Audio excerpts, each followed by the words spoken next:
as'adun nasi bi syafa'ati yaumal qiyamati man qala la ilaha illallah khalisan min qalbihi aw nafsihi. As'adun nasi, orang yang paling bahagia, bisyafa'ati, karena mendapat syafaatku, yaumal qiyamati, di hari kiamat. Ini yang pertama ya. Jadi ini rumus umum yang pertama, orang-orang yang berpotensi bahagia mendapatkan syafaat dari Nabi Muhammad SAW di kalangan umatnya, yaitu orang yang pertama gemar mengumpulkan amal saleh dalam misi kehidupannya. Sekarang kita masuk pada yang kedua, yang spesial. Kita balik bertanya, ya Rasulullah SAW, kalau saya ingin mendapatkan kunci cepat, shortcutnya, ya biasanya kan orang pengen yang istimewa, yang cepat, ya, yang bisa lewat dengan cepat, ya, bisa bypass dan sebagainya. Ada nggak? Maka disinilah setelah yang umum dirincilah amalan-amalan spesifik yang mempercepat seseorang bisa mendapatkan syafaat. Siapa yang mendapatkan syafaat itu? Dari mana syafaat itu berasal? Dan bagaimana kita bisa mendapatinya? Ini yang menjadi concern pembahasan kita dalam kesempatan saat ini. Dan sebelumnya tentu kita akan mengakui bahwa, mohon maaf, setiap hamba Allah itu pasti berpeluang melakukan kesalahan. Tidak ada hamba Allah yang tidak punya salah. Ingat ya, sepanjang manusia dan dia bukan nabi, bukan rasul yang punya sifat maksum. Nabi, Rasul punya sifat ma'sum, terjaga dari kesalahan. Kita bukan Nabi, bukan Rasul. Itu pasti tidak akan lepas dari kesalahan. Karena itu sebutan yang melekat kepada manusia, dari 5 nama yang diberikan oleh Allah, salah satunya ada kata bashar. Ya, ada kata bashar. Bashar disebutkan 35 kali dalam Al-Quran. Jadi kita disebut dengan 5 nama. Ada bashar, misalnya, Qul innama ana basyarum mithlukum.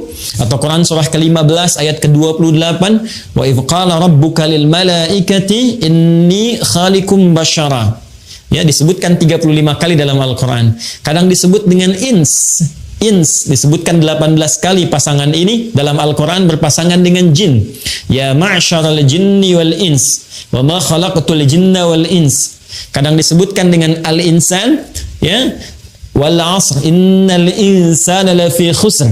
Ya, kadang disebutkan dengan menggunakan an-nas, ya, qul a'udzu birabbin nas. Kadang disebutkan dengan menggunakan bani Adam. Ya bani Adam khudhu zinatakum 'inda kulli masjid. Semua penyebutan ini itu punya makna tertentu yang saling melengkapi makna-makna yang terkait dengan aktivitas kemanusiaan dan sifat-sifatnya. Kenapa manusia disebut dengan bashar? Ingin menunjuk kepada tampilan fisik dan keadaannya yang memiliki nafsu. Jadi kalau malaikat dicipta dengan jiwa takwa saja, karena itu malaikat tidak punya peluang berbuat salah. Quran surah ke-66 di ayat yang ke-6. La ya'sunallaha ma amarahum wa yaf'aluna ma yu'marun. Malaikat itu yaitu materi penciptaannya dari jiwa takwa, karena itu sempurna, kecenderungannya baik saja. Kata Allah, malaikat tidak punya peluang berbuat maksiat, menyalahi ketentuan, ya, kemudian mengerjakan tugas sesuai dengan tupoksinya. Anda tidak akan pernah mendengar malaikat misalnya, mohon maaf, malaikat Jibril korupsi ayat, nggak pernah dengar kan ya? Atau malaikat Israel tertukar mencabut nyawa, kan tidak mungkin terjadi. Jadi kalau kita mengharap kesempurnaan, itu di malaikat. Lawannya ada makhluk yang diciptakan dengan nafsu saja, seperti hewan misalnya.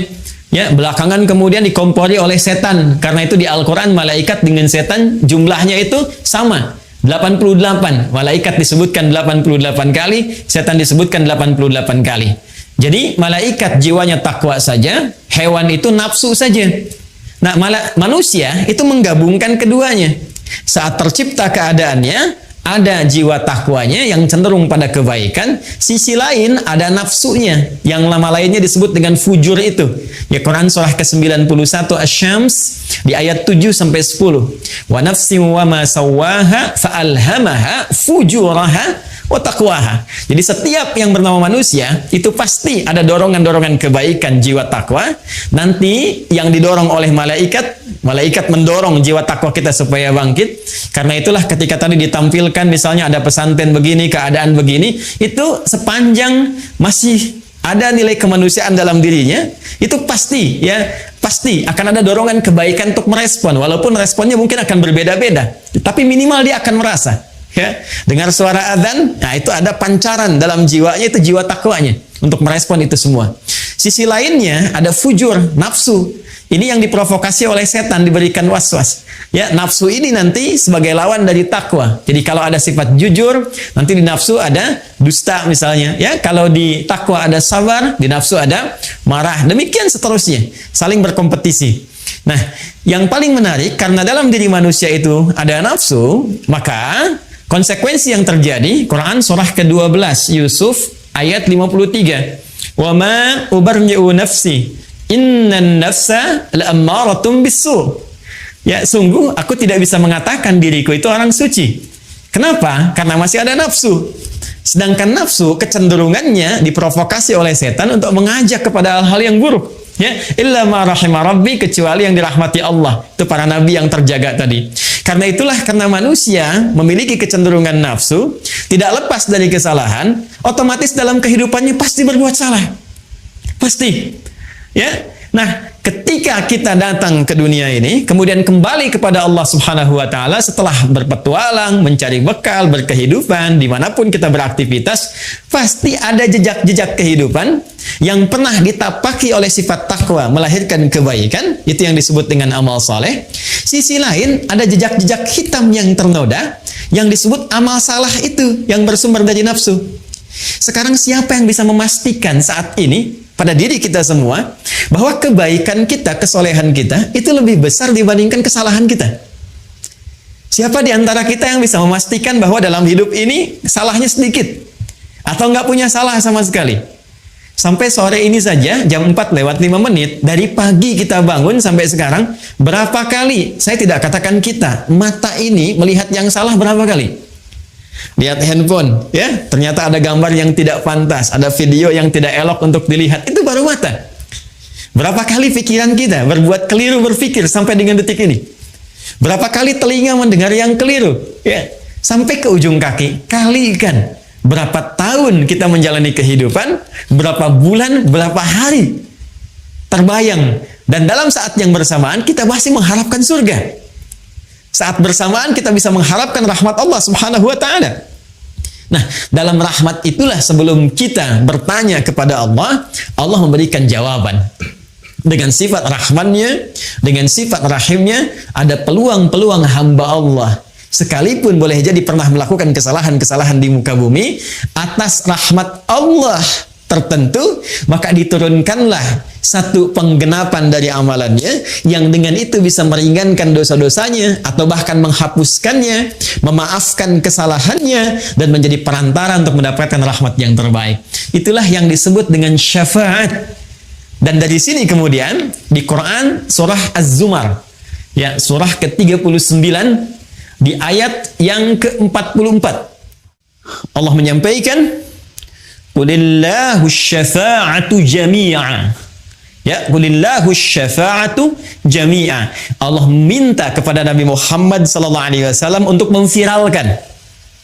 Ini bahasa orang sekarang, ya, untuk memviralkan kepada semua umatnya, terus berkelanjutan di setiap generasi, bahwa hey, jangan bersedih, jangan putus asa, karena dari sekian banyak hal yang kita lalui dalam kehidupan, saat berpulang kepada Allah, setiap hamba punya kesempatan untuk meraih penggenapan rahmat dari Allah Subhanahu Wa Taala yang bisa meringankan, bahkan menghapuskan dosa-dosanya, kesalahan-kesalahannya, sehingga dengan itu mendapati rahmat Allah Subhanahu Wa Taala. Apa kata Allah? Qul, katakan Muhammad sallallahu alaihi wasallam, Qulillahu, ya, asy-syafa'atu jami'a.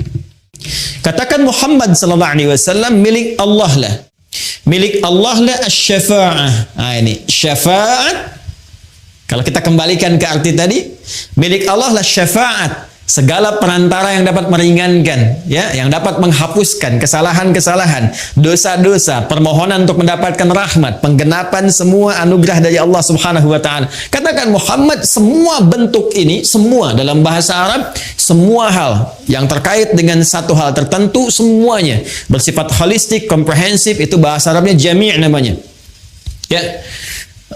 man ittasala fi hadzal silk al-YouTube fi hadzal masa jami'an. Saya ingin katakan semua yang terhubung lewat channel YouTube di kesempatan sore hari ini, semua Anda, mencakup Anda, ya, dengan status sosial apapun. Itu bahasa Arabnya menggunakan kata jami'an. Ya, kata Allah, kalau ada peluang syafaat dalam bentuk apapun, saat kita kembali kepada Allah Subhanahu wa taala, khususnya di akhirat nanti, itu semua milik Allah, kembali kepada Allah Subhanahu wa taala. Ya, bahkan nanti Allah menantang dan menegaskan di Quran surah Az-Zukhruf tadi yang dibacakan di ayat ke-86-nya tadi, ya, oleh qari kita. Ya, maka ditanya kan, ya, siapa yang bisa mendapatkan dan memiliki syafaat selain Allah Subhanahu wa taala?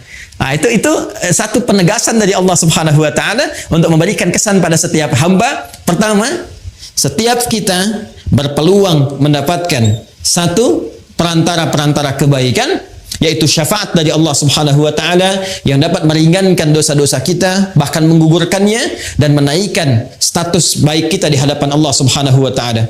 Yang kedua, juga penegasan dari Allah Subhanahu wa taala di surah yang lainnya bahwa selain Allah tidak memiliki hak prerogatif untuk bisa menetapkan syafaat yang dimaksudkan.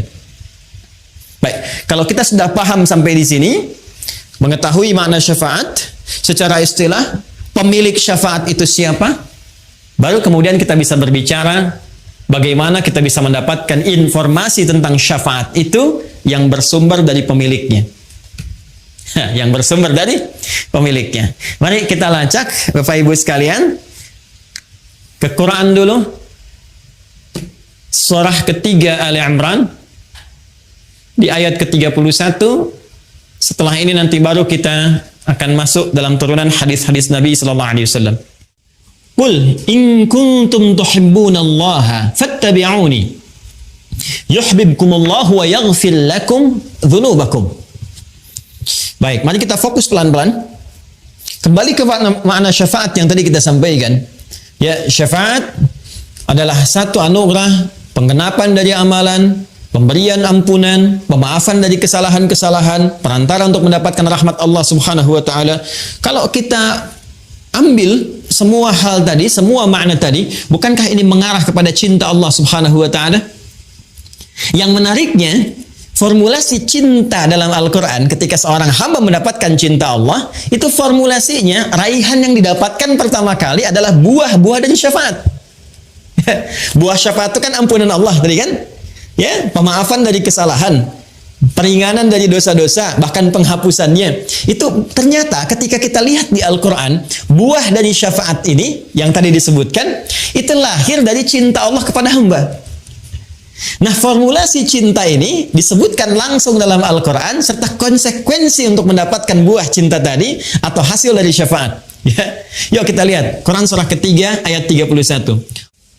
Qul, katakan Muhammad sallallahu alaihi wasallam, in kuntum tuhibbunallaha, jika kalian, jadi umat Muhammad sallallahu alaihi wasallam, sebagaimana dituliskan dalam tema kita, umat Muhammad sallallahu alaihi wasallam, ya, tuhibbunallaha, kalian serius mencintai Allah. Qul in kuntum tuhibbunallaha, jika kalian serius mencintai Allah Subhanahu wa taala, lihat kata kuncinya, fattabi'uni, maka buktikan cinta itu, buktikan komitmen cinta itu, fattabi'uni, dengan cara cepat mengikuti aku, yakni mengikuti tuntunan Nabi sallallahu alaihi wasallam. Teruskan dulu, yuhibbukumullahu, ini clue-nya.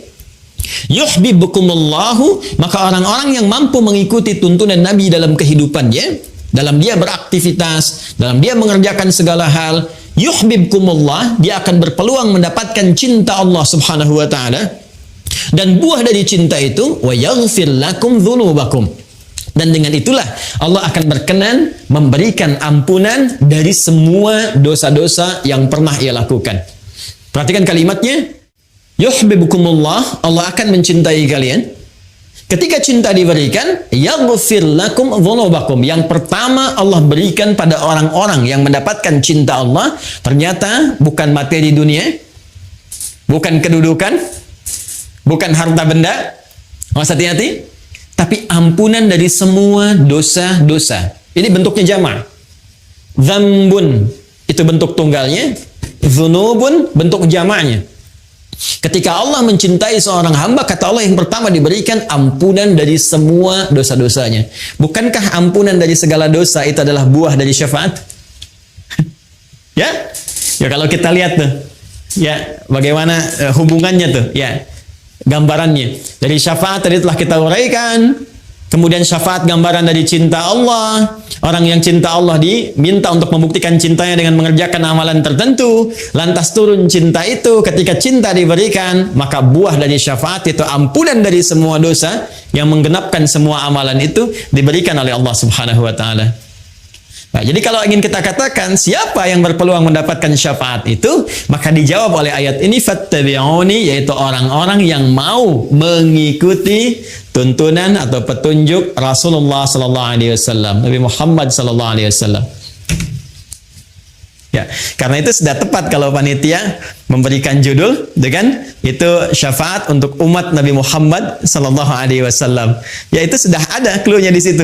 Bagaimana kita bisa mendapatkan syafaat? Syarat pertama ini. Mengikuti tuntunan atau menjadi umat Nabi Muhammad sallallahu alaihi wasallam. Ini bagian yang pertama. Baik, yang kedua, Bapak Ibu sekalian, setelah kita mendapati informasi ini dan alhamdulillah kita telah masuk dalam frame syafaat yang dimaksudkan. Artinya peluang ini sudah hadir di hadapan kita. Ya, alhamdulillah sampai sore hari ini ya kita memastikan diri menjadi bagian dari umat Nabi Muhammad sallallahu alaihi wasallam. Alhamdulillah yang selalu diupdate ya komitmen itu, pernyataan itu 5 kali bahkan dalam sehari sedikitnya. Ya, bukankah dalam setiap sholat kita menegaskan kembali bahwa kita umatnya Nabi Muhammad sallallahu alaihi wasallam ya dengan mengatakan asyhadu an la ilaha illallah wa asyhadu anna Muhammadar Rasulullah. Itu 5 waktu kan dalam sehari. Subuh sekali, zuhur 2 kali sudah 3, asar 2 kali sudah 5, maghrib 2 kali sudah 7, isya 2 kali sudah 9. Jadi paling sedikitnya kita 9 kali itu ya dalam sehari, paling sedikitnya dalam sholat untuk menegaskan bahwa ya Allah, aku menuhankanmu, tiada Tuhan selain Engkau, aku siap mengabdi kepadamu dan mengikuti tuntunan Nabi Muhammad sallallahu alaihi wasallam yang aku tetapkan sebagai rasul dan petunjuk-petunjuk darimu yang dibawanya. Nah, jadi alhamdulillah sepanjang kita masih menunaikan salat, sepanjang kita beriman kepada Allah, maka frame kesempatan bingkai yang hadir di hadapan kita untuk mendapatkan kesempatan meraih syafaat itu terbentang luas. Tinggal persoalannya, apakah kita akan masuk ke bingkai syafaat itu? Ya, ini pintunya sudah ada. Ya, ini dikasih ini setiap kita nih. Silahkan, ini ada pintu syafaat. Mau dibuka nggak? Ya, jadi sangat sayang sudah diberikan peluang, pintunya ada, Anda nggak buka. Jadi yang salah bukan Allah. Yang salah bukan Rasulullah. Ya, karena itu sangat berbahagia jika seseorang berpetualang dalam kehidupan di muka bumi, lalu pintu syafaat diberikan dan dia mau membuka pintunya. Ah, sekarang bahasan selanjutnya ini menjadi pamungkas dari sesi pembahasan kita saat ini. Seperti apa gambaran kunci-kunci yang diberikan kepada kita untuk membuka pintu syafaat itu sehingga melahirkan kebahagiaan bagi kita karena dapat memasukinya. Untuk membuka pintu itu kita butuh kunci-kuncinya. Nah, kunci ini yang akan kita urai di kesempatan kali ini untuk mendapatkan syafaat Nabi Muhammad SAW khususnya saat kembali kepada Allah Subhanahu wa taala. Karena terkait dengan kunci-kunci pintu syafaat yang ditugaskan oleh Allah kepada Nabi Muhammad SAW untuk disampaikan kepada kita. Karena itu kita akan berinteraksi dengan keterangan Nabi SAW ya, khususnya terkait dengan hal-hal yang berkelindan dengan persoalan syafaat. Karena keterangan Nabi SAW ada dalam hadis, karena itu kita coba lacak dalam kitab-kitab hadis Nabi Muhammad SAW. Baik, satu. Ya, kita sekarang akan masuk ke kunci-kunci pembuka pintu syafaat. Ya. Satu, ada dalam hadis riwayat Al-Bukhari. Dalam topik yang ketiga. Jadi ada 97 topik atau 97 kitab di Sahih Al-Bukhari. Topik yang ketiga, nomor hadis 99. Bab yang ke-33. Babul hirfi 'alal hadis. Ya, bab semangat untuk mencari dan mempelajari hadis, riwayat dari sahabat Abu Hurairah radhiyallahu taala anhu. Saya langsung cepat ya.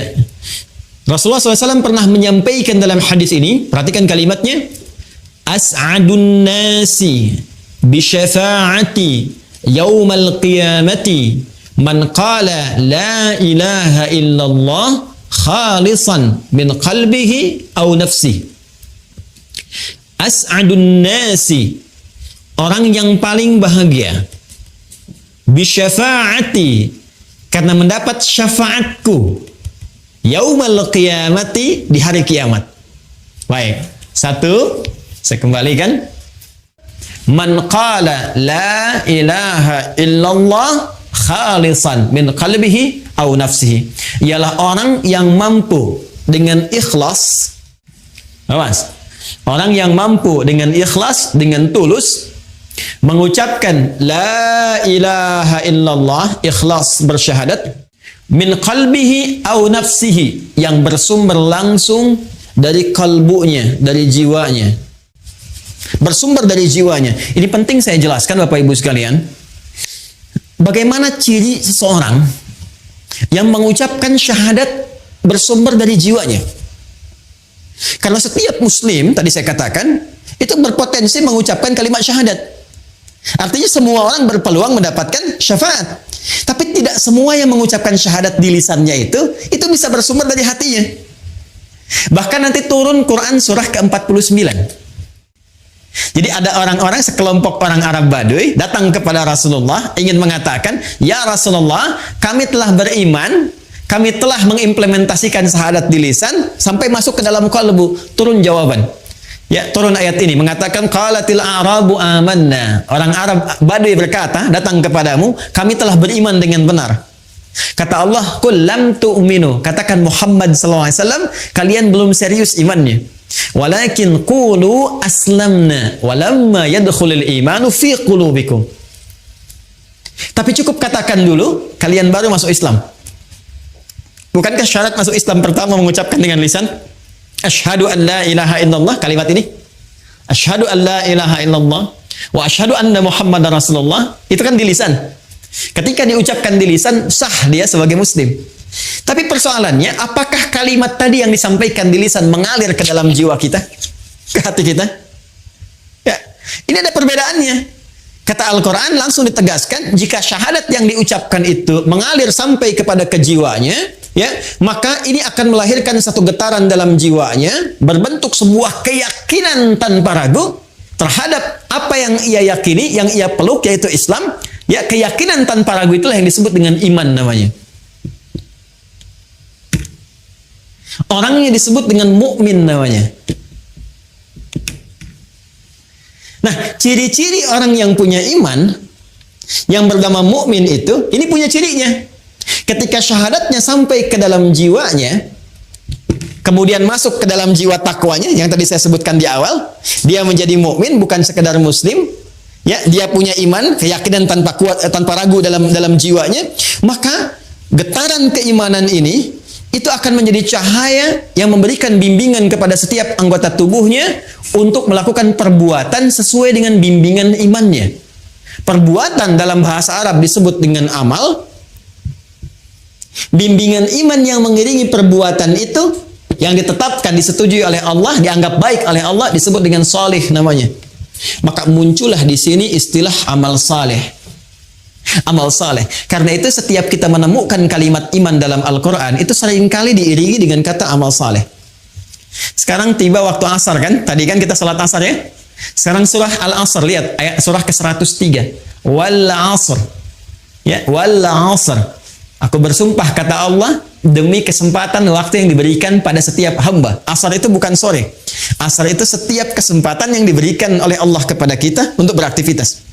Innal insana lafi khusr. Setiap manusia itu berpeluang rugi karena tak mampu menggunakan kesempatan yang aku berikan kata Allah untuk meniti aktivitas yang baik. Illal ladzina amanu, kecuali orang-orang yang menjadikan waktu tadi sebagai momentum untuk mengkreasikan dengan imannya. Illal ladzina amanu disebut iman dulu. Lalu setelah dia punya iman, apa dampaknya? Wa amilus salihat. Iman itu akan membimbing dia untuk mengerjakan semua perbuatan-perbuatan baik. Karena itulah Bapak Ibu sekalian, orang yang berucap dengan lisannya syahadu an la ilaha illallah, kemudian sampai kepada jiwanya secara tulus, secara ikhlas, itu akan tampak semua karakternya dari setiap perilakunya. Jadi kalau kita ingin mengecek apakah keimanan sudah sampai kepada jiwa, itu bisa dilihat dari perilaku kita. Apakah iman itu memancarkan cahaya yang membimbing anggota tubuh kita untuk bersikap, akan kelihatan. Akan nampak dari perilaku seseorang. Sekarang kita cek. Di dalam Al-Quran, itu semua fungsi tubuh kita, itu seringkali didampingi dengan pendampingan iman. Kita lihat Quran surah ke-24 misalnya, ya, ayat 30 untuk laki-laki, 31 untuk perempuan, ketika menyebutkan fungsi mata. Qul lil mu'minina yaghuddu min absarihim. Katakan Muhammad sallallahu alaihi wasallam, pria-pria yang beriman itu pasti matanya hanya digunakan menatap yang baik saja. Bila yang ditatap itu tak baik, dia akan palingkan pandangannya. Quran surah ke-49 ayat 11 sampai 12. Ya ayyuhalladzina amanu, hai semua orang yang beriman, la yasra qaumin qaum, jangan gunakan lisanmu untuk berkata yang tidak baik, apalagi mencela orang lain. La yaghtab ba'dukum ba'dha, jangan bikin hoax, jangan bergibah. Ya, dari mata, dari mulut, lisan, tangan sampai ujung kaki. Ternyata ketika ini akan disebutkan fungsinya, perilakunya, Allah lebih dulu menyebutkan tentang ini, cahaya imannya. Jadi mata orang beriman ketika digunakan pasti akan menatap yang baik-baik. Lisan orang beriman pasti akan bertutur yang baik-baik. Tangan orang beriman menggenggam yang baik sampai ujung kakinya. Nah, semua kebaikan yang dikerjakan karena petunjuk iman itu yang disebut dengan amal saleh. Jadi kalau ada orang yang ingin masuk dalam pintu syafaat, mendapatkan kunci yang pertama, secara singkat rumusnya adalah ini, la ilaha illallah dengan ikhlas yang ditandai dengan meningkatkan amal soleh dalam kehidupannya. Jadi kalau ada, mohon izin, mohon maaf ya, menu amal soleh yang dibentangkan di Al-Quran atau dalam hadis-hadis Nabi Sallallahu Alaihi Wasallam, baik itu misalnya salatkah, infakkah, sedekahkah, interaksi dengan Al-Qurankah, pada hakikatnya Bapak Ibu sekalian, itu adalah wasilah terbaik untuk mendapatkan syafaat kelak. Ya. Jadi kalau Anda bertanya bagaimana cara mendapatkan syafaat dari Nabi Sallallahu Alaihi Wasallam, hal yang pertama yang kita lakukan adalah, ayo kumpulkan amal soleh. Buru peluang amal soleh yang masih ada peluang kita dapatkan sepanjang kehidupan Allah berikan kepada kita.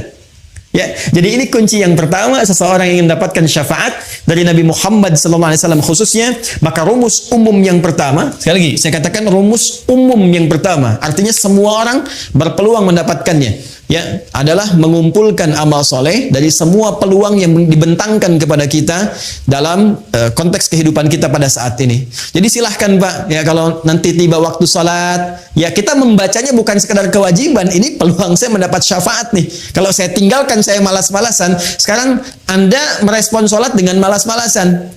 Coba bayangkan kalau di hari kiamat nanti syafaat yang didapatkan oleh Anda pun juga bersifat malas-malasan. Ya Rasulullah, saya ingin syafaatmu, ya, malas nanti aja, kamu tunggu giliran gitu kan. Ya, karena itu ketika disampaikan dalam Al-Quran, semua yang minta itu, yang ingin A, ingin B, ingin berdoa dan sebagainya, itu stimulusnya selalu amal soleh. Silahkan cek Quran surah kedua Al-Baqarah ayat 186. Ya, ketika Allah menyampaikan, wa idza sa'alaka 'ibadi 'anni fa inni qarib ujibu da'watad da'i idza da'an. Ya, jika hambaku bertanya kepadamu Muhammad SAW, ingin mendekat kepadaku, ingin berdoa, ingin meminta, ingin memohon, di antara permintaan itu kan kita minta syafaat, minta ampunan dosa, minta pemaafan dari kesalahan. Kata Allah, ujibu da'watad da'i idza da'an. Aku akan jawab doanya sepanjang dia bermohon. Ya, falyastajibu li wal yu'minu bi. Tapi, nah, yang paling utama kalau doa ingin cepat dikabulkan, ingin cepat aku jawab, ingin cepat aku respon, falyastajibu li. Maka respon seruanku, kata Allah. Wal yu'minu bi, lagi-lagi lakukan dengan iman. Ini, lakukan dengan iman. Jadi ketika Allah meminta kita, ya, menyeru kita lewat salat misalnya, ayo tunaikan salat, ada seruan harta lewat zakat, infak, sedekah, seruan interaksi dengan Al-Quran, itu sesungguhnya peluang tercepat yang mengantarkan kita pada jawaban doa dan puncaknya syafaat. Jadi kalau dengar suara azan, Allahu Akbar, Allahu Akbar, ini peluang syafaat nih. Katanya pengen ampunan dosa, ya, ini peluang kebahagiaan nih.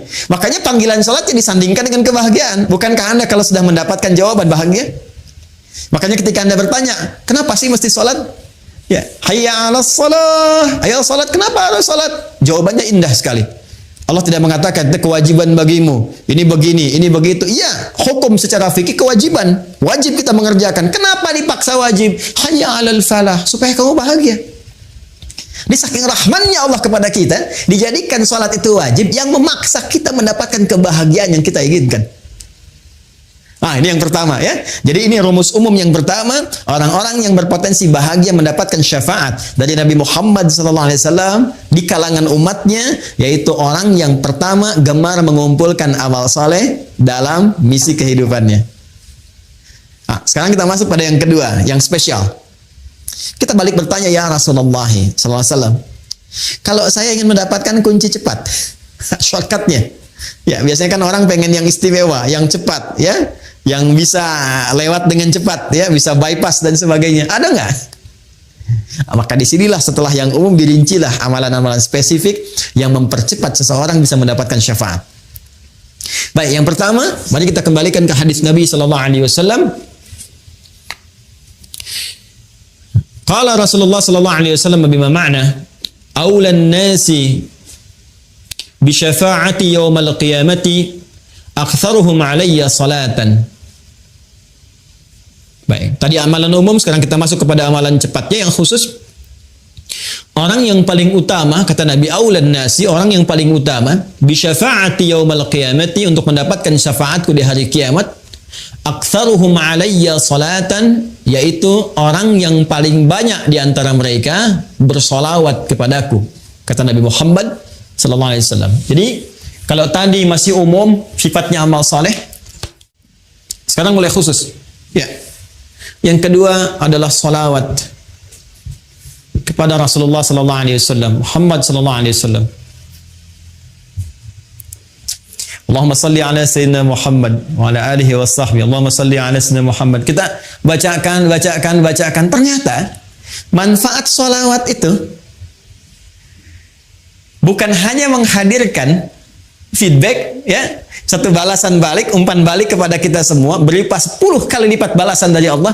Kan di hadis lain Nabi mengatakan, man shalla alayya salatan wahida sallallahu alaihi asyra salawat. Siapa yang bersalawat kepada aku sekali salawat, maka Allah akan membalas kepada dirinya 10 kali lipat. 10 kali. Awas, ini agak tajam ya, kita secara ilmiah kita tunjukkan. Perhatikan baik-baik. Kalau ada yang mengatakan begini, misalnya itu nabinya umat Islam aja masih belum selamat, masih butuh salawat dari umatnya. Ini menunjukkan belum paham, ya, belum memahami esensi dari salawat. Ya, esensi salawat itu pada hakikatnya bukan untuk Nabi Muhammad, tapi kemuliaan Nabi itu yang melahirkan aura kebaikan yang dampaknya diberikan kepada kita. Jadi sebetulnya saat kita sedang bersalawat, ya itu kembali kepada kita manfaatnya. Menunjukkan kecintaan kepada Rasulullah itu melahirkan rahmat Allah, yang rahmat itu diberikan kepada kita 10 kali lipat dari ucapan yang kita sampaikan. Ya. Jadi hakikat dari salawat itu sesungguhnya untuk menghadirkan pahala dari amalan kita yang kembali kepada kita 10 kali lipat, Masya Allah. Di begitu Anda mengatakan di hari ini sekali Allahumma shalli ala sayyidina Muhammad misalnya, itu langsung diberikan ganjaran, ya, balasan oleh Allah 10 kali dari apa yang kita lakukan. Nah, pertanyaannya, apa bentuk balasan yang Allah berikan itu dari kalimat salawat yang kita ucapkan? Bapak Ibu sekalian, salawat itu bentuknya banyak nanti. Ya, ada salawat dari Allah diantaranya, ada salawat dari malaikat diantaranya. Ya, innallaha malaikatahu yusalluna 'alan nabi. Sungguh Allah Subhanahu wa taala dan para malaikat bersalawat, ya, kepada Nabi sallallahu alaihi wasallam. Jadi salawatnya Allah kepada Nabi, ya, salawatnya malaikat kepada Nabi itu dibedakan, ya. Itu beda tingkatan pemahaman dengan apa yang diberikan kepada kita, ya. Itu nanti maknanya bisa berbeda, ya, maknanya bisa berbeda. Nah, salawat dari Allah yang diberikan kepada setiap hamba secara umum. Ya, secara umum itu kita temukan di Quran surah kedua di ayat 157. Ulaika alaihim salawatum mir rabbihim wa rahmah wa ulaika humul muhtadun. Ada golongan-golongan yang mendapat ujian dari Allah, kemudian mereka bersabar dan mereka mendapat salawat dari Allah. Nah, sekarang apa pengertian salawat dari Allah itu? Langsung ditafsir dengan ayat Al-Quran. Perhatikan kalimatnya, dijelaskan oleh Allah, ulaika alaihim salawatum min rabbihim, mereka itulah orang-orang yang mendapatkan salawat dari Allah Subhanahu wa taala, wa rahmah, dan rahmat. Jadi bentuk salawat yang pertama itu bisa berupa rahmat. Sedangkan puncak rahmat itu, puncaknya itu ampunan Allah. Ya. Puncak dari rahmat Allah yang diberikan kepada hamba itu ampunan dari semua dosa. Masih ingat Bapak Ibu, tadi di awal saya katakan, ya, surah tentang syafaat itu yang punya Allah, bukankah di surat Az-Zumar di ayat 44 itu? Sekarang perhatikan Quran di surat yang sama, Quran surah ke-39 di ayat ke-53. Ayat ini turun merespon tentang seorang yang telah melakukan dosa besar, yang dia merasa putus asa. Oh, ini saya dapat gak ampunan dari Allah nih? Diampuni gak dosa ini nih? Dosa saya terlalu besar ini, terlalu banyak kesalahan yang saya perbuat. Tiba kemudian datang kepada Rasulullah turun ayat ini. Qul ya ibadiyalladzina asrafu ala anfusihim. Katakan Muhammad sallallahu alaihi wasallam kepada hamba-Ku yang merasa israf. Mereka berbuat kesalahan yang sudah banyak dilakukan. Matanya, lisannya, telinganya, tubuhnya banyak berbuat maksiat dalam kehidupan. La taqnatu min rahmatillah. Jangan putus asa untuk mendapatkan rahmat Allah Subhanahu wa taala. Innallaha yaghfiru dzunuba jami'a. Kalau Allah sudah berikan rahmatnya, maka Allah ampuni semua dosa-dosa yang melekat pada hambanya. Jadi puncak ampunan Allah kepada seorang hamba yang berbuat banyak maksiat dan dia mau kembali kepada Allah adalah apa yang diberikan berupa ampunan total yang disebut dengan rahmat. Ya, sehingga ada yang mengartikan salawat dari Allah itu sifatnya ampunan, maghfirah, dan puncak dari maghfirah adalah rahmat. Ya, sedangkan rahmat itu disatukan dalam konsep salawatullah, salawat dari Allah. Quran surah kedua ayat 157. Ulaika alaihim salawatun rabbihim wa rahmah. Ya, sedangkan untuk mendapatkan salawat Allah ini cara cepatnya, shortcutnya kata Nabi, salawat pada Rasulullah. Ya. Siapa yang satu kali salawat kepada Nabi, maka Allah memberikan salawatnya 10 kali kepadanya. Masya Allah. Dalam sehari Allah turunkan rahmatnya kepada seorang hamba. Ya, saya rahmati engkau, saya ampuni dosamu, saya maafkan kesalahanmu. Jika ia tulus mengucapkan itu dalam kesehariannya. Ya, karena itu orang-orang soleh di masa lalu, bukan hanya ulama Pak, Bu. Ya, bukan hanya ulama, sampai ke level-level pemimpin. Ya, itu ada level pemimpin di masa era Turki Utsmani itu, yang sehari itu bisa ribuan salawat kepada Nabi. Ya, Allahumma salli ala sayyidina Muhammad, Allahumma salli ala sayyidina Muhammad, di sela-sela yang senggang. Ya, Anda sambil kerjakan tugas, sambil bekerja yang kira-kira waktunya luang, perbanyak sholawat, sambil nunggu misalnya waktu sholat, perbanyak sholawat. Ternyata di antara manfaatnya ini, berpeluang untuk mendekatkan kita meraih syafaat dari Rasulullah sallallahu alaihi wasallam. Ya, dan jalur dalilnya telah saya sebutkan. 3, saya agak cepat ya. Nanti kita berikan 3 atau 4 saja ya. Setelah itu mungkin ada satu sesi sedikit waktu untuk kita berdiskusi, saya perkenankan ya. 3 dengan cepat. Nah, ini yang paling menarik. Ini yang sangat banyak ini ya. Ini banyak dan ini bisa menambah syafaat lagi. Ya, kalau yang ini kan tadi ya Allah berikan lewat Nabi Muhammad, ya kan? Ya, kemudian juga peluang ini salawat kepada Nabi Muhammad SAW. Yang ketiga ini, kalau kita lakukan selain Nabi Muhammad SAW yang diizinkan oleh Allah memberikan syafaat kepada pelakunya ini amalannya sekaligus memberi syafaat kepadanya. Ya. Jadi kalau kita bersalawat kan bukan salawatnya, ya kan? Ya, Rasulullah memberikan syafaat, ya diizinkan oleh Allah dengan salawat itu. Kalau ini tidak, kita mengerjakan amalannya, amalan itu dengan izin Allah memberikan syafaat kepada kita. Ya, bentuk amalannya. Apa itu? Interaksi dengan Al-Quran. Interaksi dengan Al-Quran. Masya Allah. Nah, interaksi dengan Al-Quran. Ya, kita bacakan hadisnya. Qala Rasulullah sallallahu alaihi wasallam, "Iqra'ul Qur'ana fa innahu ya'ti yaumal qiyamati syafi'an li ashabihi." Bacalah oleh kalian Al-Quran. Tingkatkan interaksi kalian dengan Al-Quran. Masya Allah. Nanti interaksi dengan Al-Quran dibagi 3 bagian.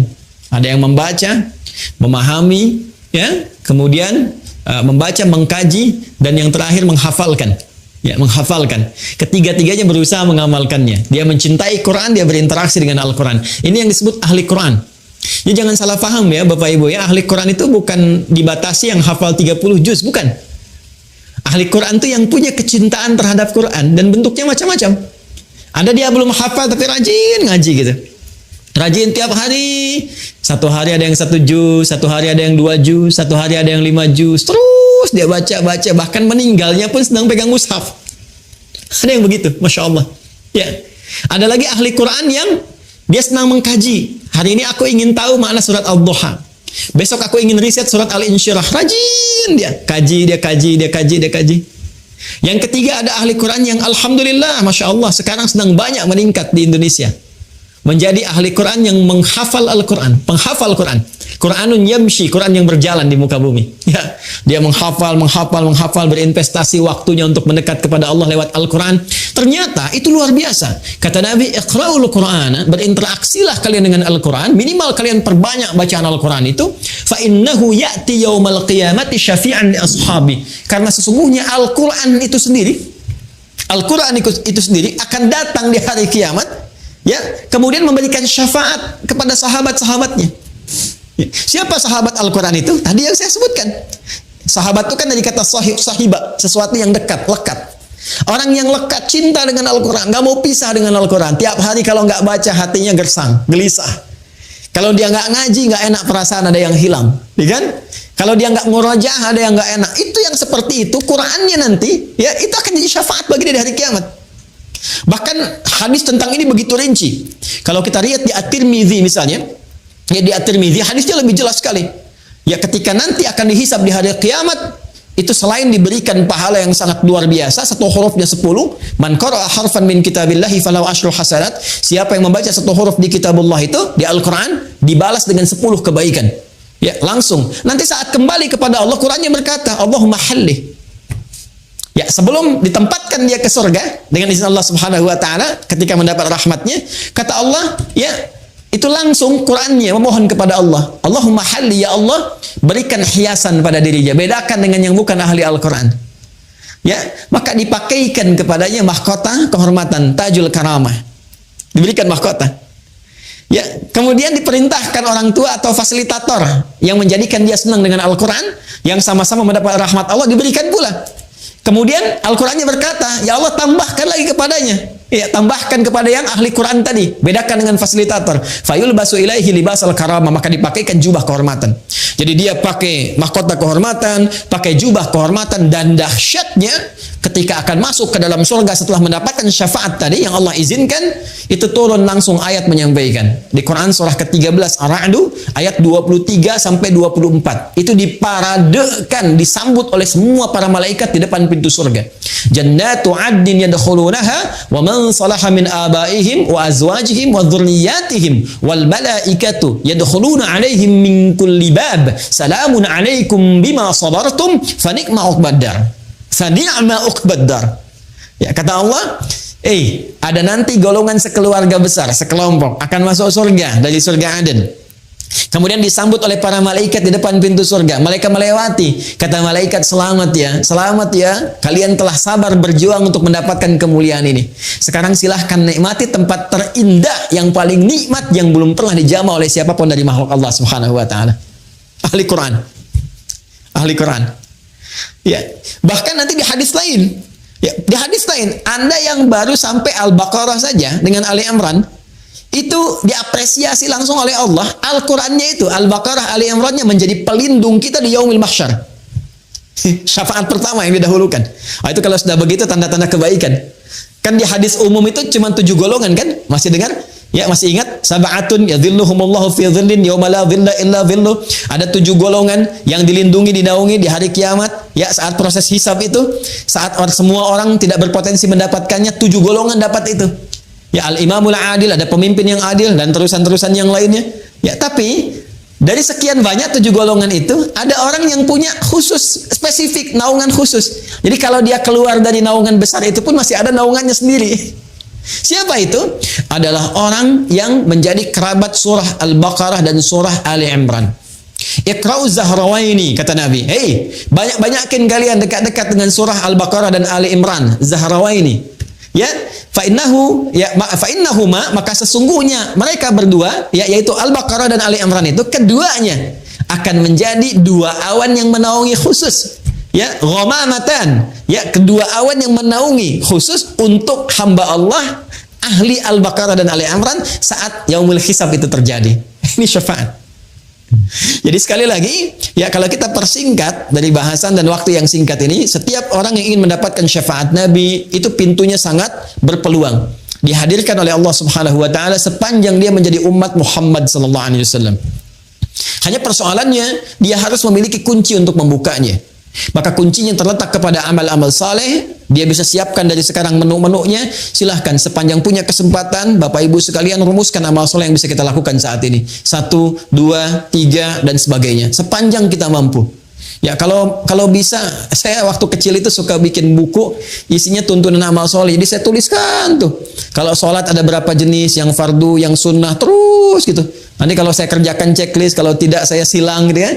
Terus nanti di harta ada zakat, infak, sedekah, sehari targetnya berapa, sebulan keluar enggak gitu ya. Nah dengan Al-Quran targetnya sehari berapa, terus itu kalau sampai meninggal kita konsisten, istiqamah kita melakukannya, Masya Allah itu akan ada tanda-tanda kebaikan, bahkan sejak hidup, akan wafat sampai wafat, kemudian saat dibangkitkan. Dikumpulkan di surah ke-19 di ayat ke-15. Wassalamun alaihi yauma wulida wa yauma yamutu wa yauma yub'atsu hayya. Ini jaminan yang pernah diberikan kepada Nabi Yahya alaihissalam dan disampaikan kepada kita sebagai berita gembira untuk mengikutinya, yaitu umatnya Nabi Muhammad SAW. Ada orang-orang dijamin oleh Allah selamat, tenang, bahagia, damai ketika hidup. Ya, hidupnya penuh dengan ketenangan, kedamaian. Ketika meninggal tenang juga. Bahkan panggilannya ya ayyatuhan nafsul mutmainnah. Quran surah 89 ayat 27 sampai 30. Di alam kuburnya dijamin kebaikan. Ali Imran ayat 169 sampai 171. Saat pulang pun ke akhirat mendapatkan keselamatan. Wa yauma yub'atsu hayya, dengan syafaat yang Allah berikan. Sekarang tinggal pilih, silahkan. Ya, yang ada peluang dengan Al-Quran, mulai sekarang bikin menu Al-Quran. Ya, ada peluang dengan solawat. Wah, ini selalu punya peluang, kita banyakin solawat. Ada peluang dengan harta benda. Tadi juga sudah banyak ditawarkan amalan. Ya, boleh jadi ditampakkan di hadapan kita untuk menyentuh. Barangkali ada sebagian dari rezeki yang Allah titipkan untuk bisa menyambut amalan-amalan itu semua. Ya, saya kira itu yang bisa saya antarkan. Ini baru mukaddimah sebetulnya. Baru mukaddimah karena kita hanya mengemas dalam kurang lebih 1 jam. Ini gambaran umumnya seperti ini. Kalau nanti ingin masuk ke detail-detailnya, kita harus masuk ke dalam satu pembahasan yang lebih spesifik. Seperti sholat, apakah setiap orang sholat dijamin benar? Apakah setiap orang infak itu dijamin akan benar infaknya? Ya, nah ini ada babnya tersendiri yang insya Allah mudah-mudahan di kesempatan lain bisa kita dalami.